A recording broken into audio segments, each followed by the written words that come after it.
नमस्कार, आप देख रहे हैं डीडी न्यूज। मैं हूं आपके साथ भावना नैयर। देश और दुनिया की बड़ी और अहम खबरों को लेकर हम हाजिर हैं। खबरों को विस्तार से जानें उससे पहले देख लेते हैं टॉप हेडलाइंस। दिल्ली में एक्शन में आई रेखा सरकार, पहली कैबिनेट में लिए ताबड़तोड़ फैसले। सदन में रखी जाएगी लंबित कैग रिपोर्ट, तो वहीं दिल्ली को मिलेगा आयुष्मान योजना का लाभ।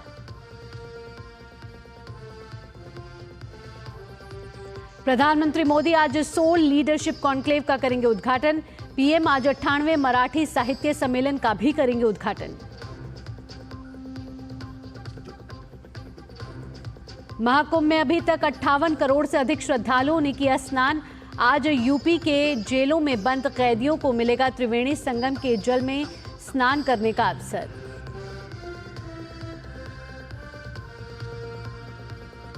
तीन खड़ी बसों में विस्फोट से दहला इजराइल का तेल अवीव। आतंकवादी हमले की आशंका, नेतन्याहू ने सेना को दिया वेस्ट बैंक में ऑपरेशन चलाने का निर्देश। और चैंपियंस ट्रॉफी में जीत से शुरू हुआ टीम इंडिया का सफर। बांग्लादेश को 6 विकेट से हराया। वहीं वनडे मैच में सबसे कम गेंदों में 200 विकेट लेकर दुनिया भर के बॉलर से आगे निकले मोहम्मद शमी।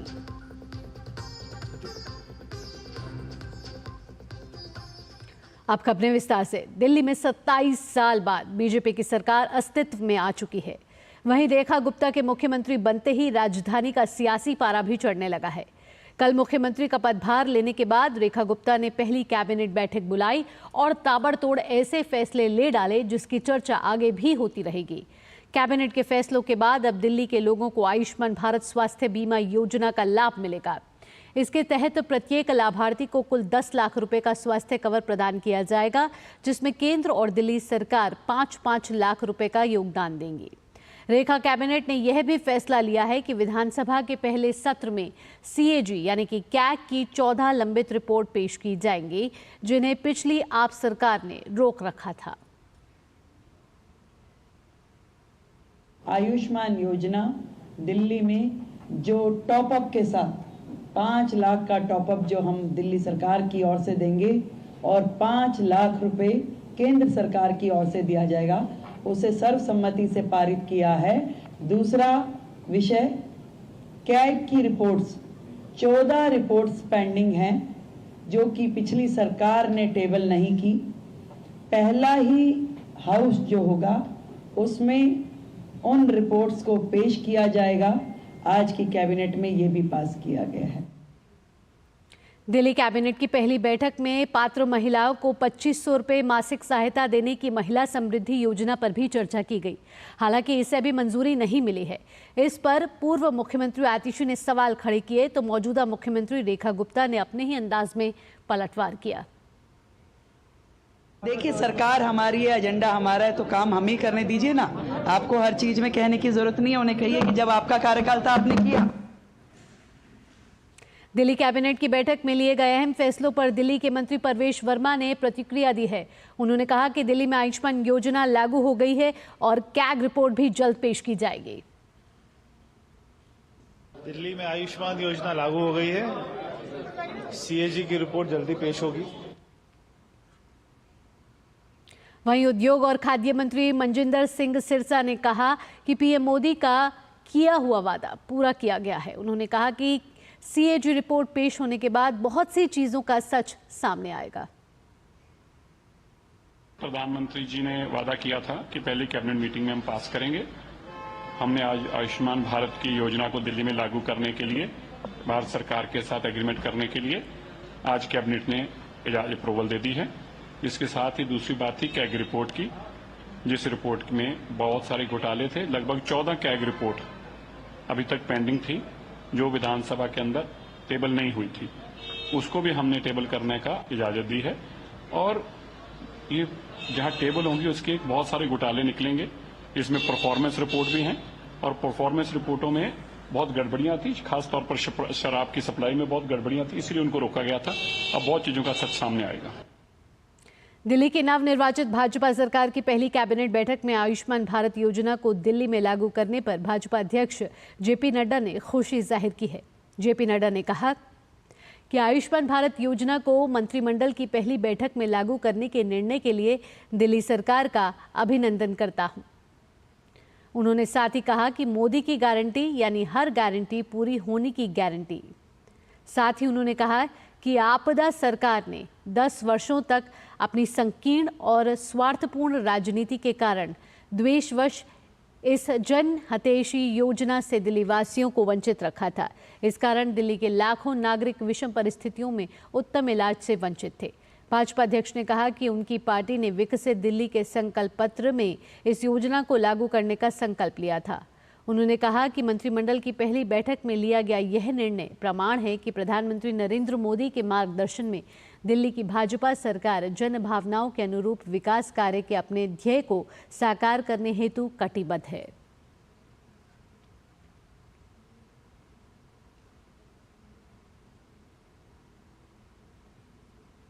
दरअसल दिल्ली की सीएम रेखा गुप्ता ने कुर्सी पर बैठते ही अपनी प्राथमिकताओं को गिनाया है, तो सभी मंत्रियों ने भी तेजी से दिल्ली का विकास करने का संकल्प दोहराया है।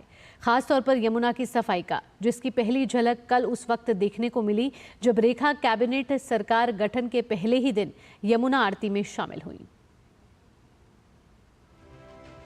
दिल्ली में 26 साल बाद भाजपा की सरकार की वापसी हुई और रेखा गुप्ता ने रामलीला मैदान में अपनी 6 मंत्रियों के साथ शपथ ली। शपथ ग्रहण समारोह में शामिल होने के बाद रेखा गुप्ता दिल्ली सचिवालय पहुंची और दिल्ली की मुख्यमंत्री के रूप में कामकाज संभाला। उनके साथ भाजपा के दिल्ली प्रभारी बैजयंत पांडा और प्रदेश अध्यक्ष वीरेंद्र सचदेवा समेत अन्य पार्टी नेता थे। रेखा गुप्ता का दिल्ली सचिवालय में भाजपा नेताओं ने स्वागत किया। रेखा गुप्ता ने अपने कैबिनेट मंत्रियों प्रवेश साहिब सिंह वर्मा, आशीष सूद, मनजिंदर सिंह सिरसा, रविंदर इंद्राज सिंह, कपिल मिश्रा और पंकज कुमार सिंह के साथ कार्यभार संभाला। पद संभालने के बाद रेखा गुप्ता ने कहा कि विकसित दिल्ली का लक्ष्य पूरा करने के लिए लगातार काम किया जाएगा। हम दिल्ली से किए गए एक एक वादे को पूरा करेंगे। जो मिशन विकसित दिल्ली का है उसको पूरा करने के लिए लगातार काम किया जाएगा। एक भी दिन उसमें से व्यर्थ नहीं होगा और एक एक कमिटमेंट जो हमारी दिल्ली से है उसे पूरा करेंगे। रेखा गुप्ता के साथ बाकी मंत्री भी सचिवालय पहुंचे और अपनी प्राथमिकताएं गिनाई। 11 साल की जो सरकार ने दिल्ली के का बेहाल कर रखा है उसको जल्द से दुरुस्त करना, क्योंकि मोदी जी का संकल्प और मोदी जी का वादा हमारे प्रधानमंत्री जी किया, उसको हम जल्द से जल्द पूरा करेंगे। आपको दिल्ली बदलते सुंदर संवरती अच्छी दिल्ली, आपको वातावरण शुद्ध वातावरण आपको मिलेगी। दिल्ली के मुख्यमंत्री की शपथ लेने के बाद नई सरकार यमुना किनारे वासुदेव घाट पहुंची। दिल्ली की मुख्यमंत्री रेखा गुप्ता ने वहां पर अपनी पूरी कैबिनेट के साथ यमुना मैया की पूजा अर्चना की और यमुना आरती में शामिल हुई।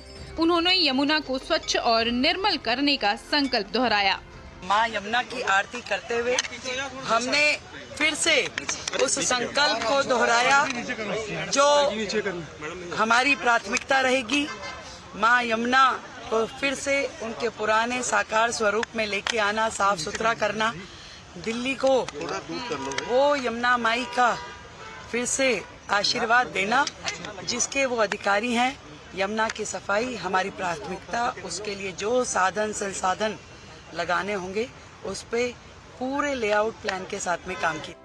यमुना की सफाई भाजपा का प्रमुख चुनावी मुद्दा था, इसलिए भी शपथ लेते हुए यमुना घाट पर आरती में शामिल होना काफी अहम माना जा रहा है।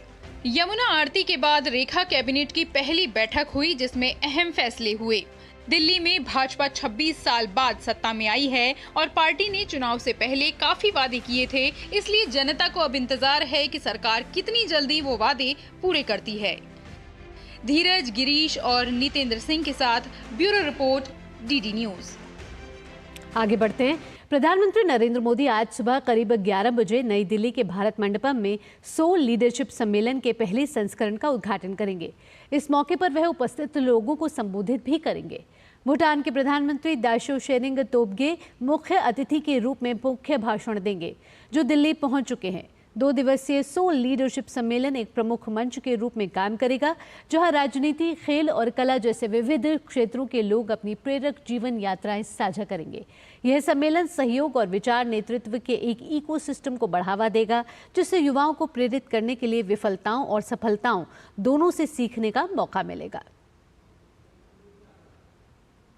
प्रधानमंत्री नरेंद्र मोदी आज दिल्ली में 98वें अखिल भारतीय मराठी साहित्य सम्मेलन का उद्घाटन करेंगे। इस अवसर पर प्रधानमंत्री मोदी जनसभाओं को संबोधित भी करेंगे। 21 से 23 फरवरी तक इस सम्मेलन का आयोजन होगा। इसमें पैनल चर्चा, पुस्तक प्रदर्शनियां, सांस्कृतिक कार्यक्रम और प्रतिष्ठित साहित्यकारों के साथ संवाद सत्र आदि आयोजित किए जाएंगे।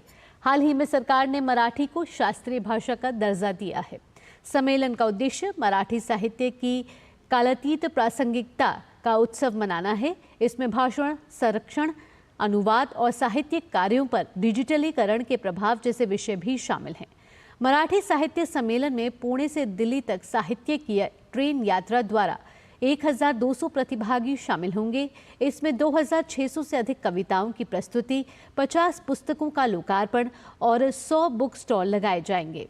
देश भर से प्रतिष्ठित विद्वान, लेखक, कवि और साहित्य प्रेमी भी सम्मेलन में हिस्सा लेंगे।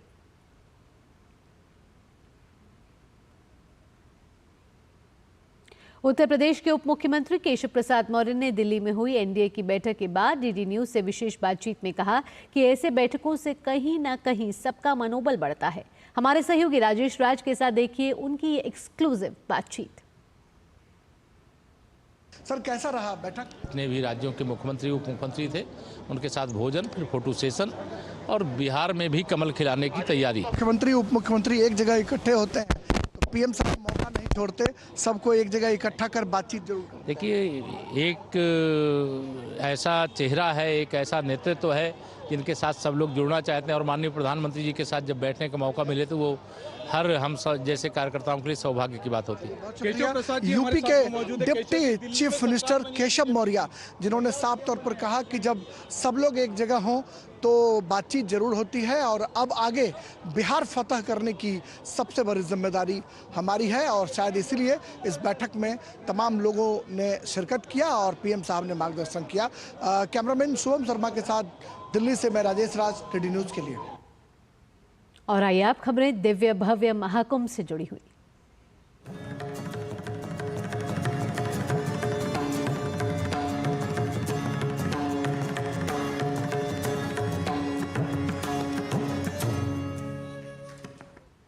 आज महाकुंभ का 40वां दिन है। श्रद्धालुओं का उत्साह बढ़ता ही जा रहा है।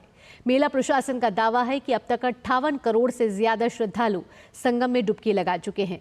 गुरुवार शाम को 1.28 करोड़ से अधिक श्रद्धालुओं ने संगम में स्नान किया। अनुमान के अनुसार शनिवार और रविवार होने के कारण ये संख्या 60 करोड़ पार जा सकती है। वहीं आज भी बड़ी संख्या में श्रद्धालु उत्साह के साथ आस्था की डुबकी लगा रहे हैं। वहीं एक अनूठी और आध्यात्मिक पहल के तहत उत्तर प्रदेश की जेलों में बंद कैदी आज जेल परिसर में ही महाकुंभ स्नान करेंगे। प्रदेश का जेल प्रशासन कैदियों के लिए संगम से पवित्र जल लाने के खातिर विशेष व्यवस्था कर रहा है। इसके लिए जेल परिसर में प्रयागराज के त्रिवेणी संगम का जल लाया जाएगा। इससे कैदियों को अपने धार्मिक और सांस्कृतिक मान्यताओं का पालन करने का अवसर मिलेगा।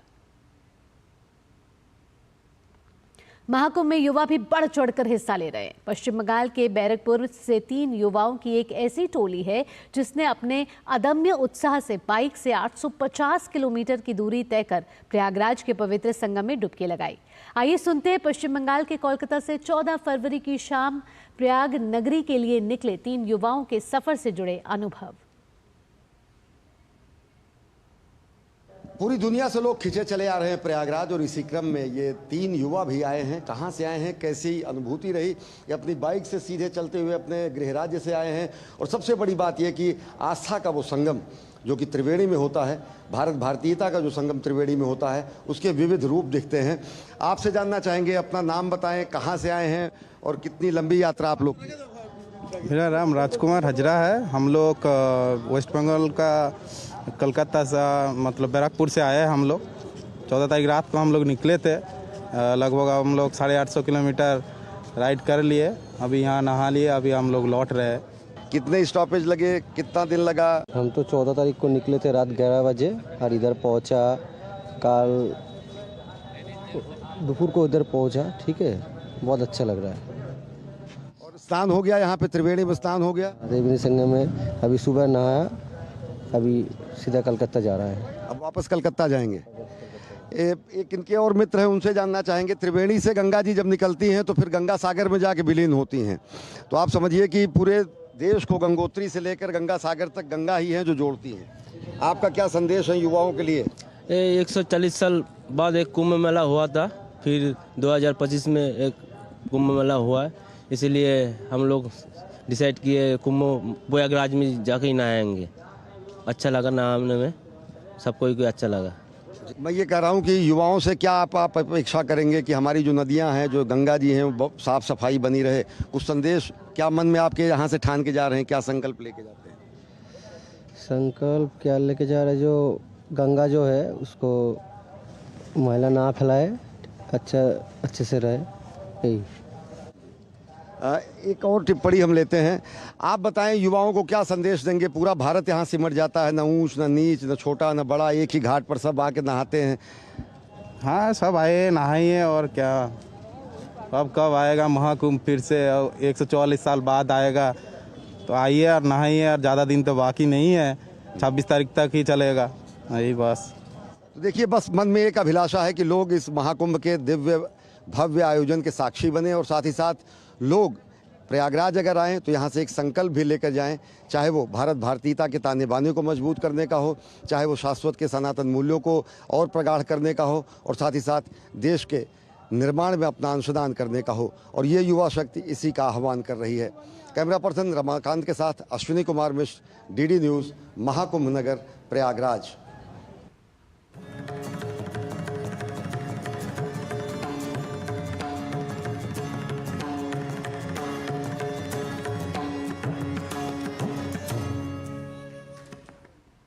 भारत में होने वाले विश्व audio visual entertainment waves summit के लिए एक उच्च स्तरीय भारतीय प्रतिनिधि मंडल ने सऊदी अरब में कई बैठकें की, जिससे द्विपक्षीय मीडिया साझेदारी मजबूत होगी और भारत में होने वाली आगामी समिट को गति मिलेगी। सूचना और प्रसारण सचिव संजय जाजू और प्रसार भारती के CEO गौरव द्विवेदी के नेतृत्व में प्रतिनिधि मंडल ने रियाद में फ्यूचर ऑफ मीडिया प्रदर्शनी के दौरान प्रमुख सऊदी मीडिया के प्रतिनिधियों से मुलाकात की। सचिव जाजू ने सऊदी मीडिया फोरम में आधुनिक डिजिटल मार्केटिंग टूल, नवाचार और विकास के अवसर पर एक पैनल चर्चा में भी भाग लिया, जिसमें भारत की डिजिटल मीडिया प्रगति और आगामी वेव्स 2025 शिखर सम्मेलन पर भी प्रकाश डाला गया।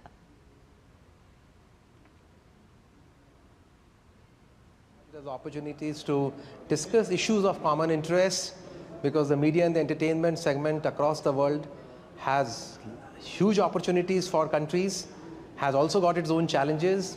So I think it has provided us the opportunity to discuss all these issues of common interest, and we're very happy to be here and been able to share our thoughts with all the leaders, both from the industry as well as from the government. Saudi Broadcasting Authority, and among the various meetings that were held, it was decided that the scope of the cooperation and coordination between the various entities on the Indian side and the Saudi side would be enhanced in the days to come. The Saudi representatives have also agreed to participate on a large scale in the WAVE Summit.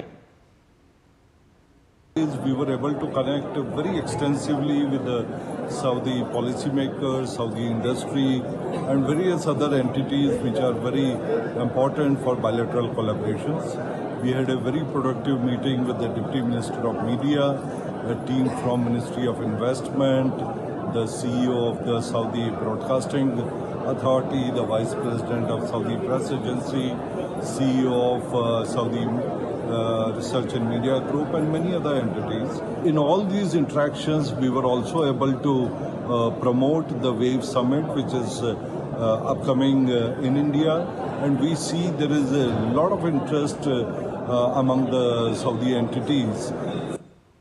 और आइए अब बात कर लेते हैं champions trophy की, जिसमें team India ने धमाकेदार जीत के साथ शुरुआत की है। दुबई में खेले गए अपने पहले मैच में भारत ने बांग्लादेश को 6 विकेट से हरा दिया। 229 रन के लक्ष्य को टीम इंडिया ने 21 गेंद शेष रहते हुए हासिल किया। शुभमन गिल ने अपने वनडे करियर का 8वां शतक जड़ा। वहीं मोहम्मद शमी ने 5 विकेट लेकर टीम की जीत में अहम भूमिका निभाई। चैंपियंस ट्रॉफी में टीम इंडिया ने किया जीत से आगाज, बांग्लादेश का हुआ बंटाधार। दुबई के मैदान पर एक बार फिर जीता हिंदुस्तान। टॉस जीतकर पहले बल्लेबाजी करने का बांग्लादेश का फैसला उल्टा पड़ा। भारतीय गेंदबाज मोहम्मद शमी और हर्षित राणा ने बांग्लादेश पर शुरुआती अटैक कर सौम्य सरकार और कप्तान नजमुल हुसैन शांतो का विकेट झटक बांग्लादेश की बल्लेबाजी को पटरी से उतार दिया। बांग्लादेश पर इंडियन बॉलर्स का अटैक बना रहा और मेहंदी हसन मिराज, तंजिद हसन और मुशफिकुर रहीम के विकेट भी जल्द ही सामने आ गए। बांग्लादेश की इस लड़खड़ाती पारी को सहारा मिला तौहिद हृदय और जाकिर अली की जोड़ी से। इन दोनों ने छठे विकेट के लिए 154 रन की साझेदारी की। खतरनाक होती जा रही इस पार्टनरशिप को तोड़ा मोहम्मद शमी ने, जिन्होंने जाकिर अली को 68 पर चलता किया। हालांकि तौहिद हृदय जमे रहे और उन्होंने शतक जमाया। हृदय 100 रन बनाकर हर्षित राणा की गेंद पर चलते बने। बांग्लादेश की टीम 49.4 ओवर में 228 रन बनाकर ऑल आउट हो गई। भारत की ओर से मोहम्मद शमी ने 5 विकेट हासिल किए। जीत के लिए मिले 229 रन के लक्ष्य का पीछा करने उतरी टीम इंडिया ने सधी हुई शुरुआत की। रोहित शर्मा और शुभमन गिल के बीच पहले विकेट के लिए 69 रन की साझेदारी हुई। रोहित शर्मा 41 रन के स्कोर पर तस्कीन अहमद का शिकार बने। रोहित के आउट होते ही विराट और श्रेयस अय्यर के भी विकेट सामने आ गए। विराट 22 तो श्रेयस अय्यर 15 रन बनाकर पवेलियन वापस लौट गए।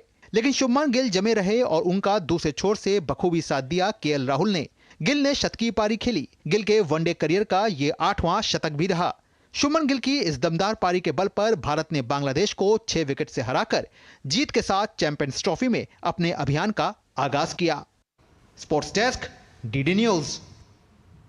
अनुभवी तेज गेंदबाज मोहम्मद शमी के नाम एक और रिकॉर्ड कायम हो गया है। कल दुबई में बांग्लादेश के खिलाफ मैच में शमी ने वनडे क्रिकेट में अपने 200 विकेट पूरे कर लिए हैं और दुनिया भर के बॉलर्स से आगे निकल गए हैं। शमी ने मिचेल स्टार्क का वर्ल्ड रिकॉर्ड तोड़ दिया है। शमी ने 200 वनडे विकेट में 5126 गेंदों में हासिल किए हैं, जबकि स्टार्क ने ऐसा 5240 गेंदों में हासिल किया था।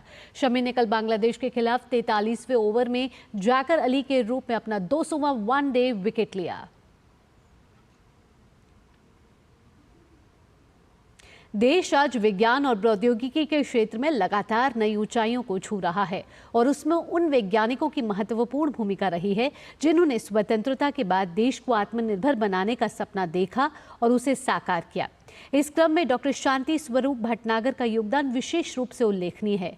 आज उनकी जयंती पर देखिए डीडी न्यूज की एक खास रिपोर्ट। भारत आज विज्ञान और प्रौद्योगिकी के क्षेत्र में कई नए कीर्तिमान स्थापित कर रहा है। इन कीर्तिमानों को स्थापित करने में हमारे देश के कई वैज्ञानिकों का महत्वपूर्ण योगदान है। स्वाधीनता के बाद से ही कई ऐसे वैज्ञानिक हुए जिन्होंने देश को विज्ञान और प्रौद्योगिकी के क्षेत्र में आगे ले जाने का काम किया। ऐसे ही एक वैज्ञानिक हैं डॉक्टर शांति स्वरूप भटनागर। डॉक्टर भटनागर वैज्ञानिक और औद्योगिक अनुसंधान परिषद CSIR के संस्थापक निदेशक थे, जो स्वतंत्र भारत में अनुसंधान के लिए एक प्रमुख संस्था बन गई। डॉक्टर भटनागर का जन्म 21 फरवरी 1894 को पंजाब के शाहपुर जिले के भेरा में हुआ था। उनकी प्रारंभिक शिक्षा सिकंदराबाद में हुई। उन्होंने लाहौर के फोरमैन क्रिश्चियन कॉलेज से 1916 में BSc और सन 1919 में MSc की परीक्षा उत्तीर्ण की। भारत में पोस्ट ग्रेजुएट की डिग्री पूर्ण करने के उपरांत शोध फेलोशिप पर डॉक्टर भटनागर इंग्लैंड गए। उन्होंने यूनिवर्सिटी कॉलेज लंदन से 1921 में रसायन शास्त्र के प्रोफेसर फेडरिक G. डोन्ना की देखरेख में विज्ञान में डॉक्टरेट की उपाधि प्राप्त की। 1921 में ही वे भारत वापस आ गए और बनारस हिंदू विश्वविद्यालय में रसायन शास्त्र के प्रोफेसर नियुक्त हो गए।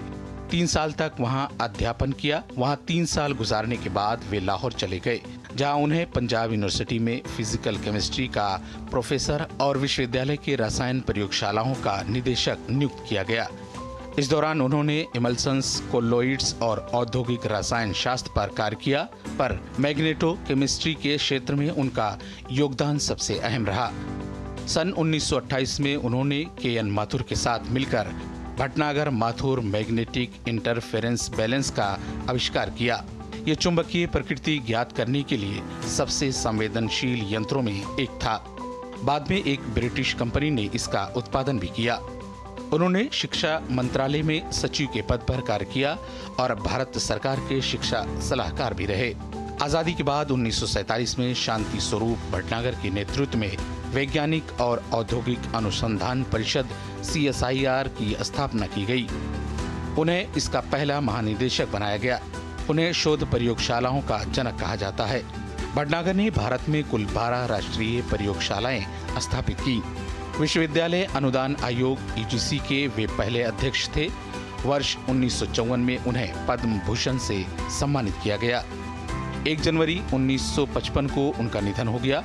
उनकी स्मृति में 1957 में CSIR ने शांति स्वरूप भटनागर पुरस्कार की घोषणा की, जो विज्ञान के विभिन्न क्षेत्रों में महत्वपूर्ण योगदान देने वाले विज्ञानियों को दिया जाने वाला प्रतिष्ठित पुरस्कार है। Bureau report, DD news. इसी के साथ इस बुलेटिन में इतना ही। अगला कार्यक्रम आप देखेंगे नया सवेरा, मेरी सहयोगी संध्या शर्मा के साथ। फिलहाल के लिए मुझे दीजिए अनुमति। नमस्कार।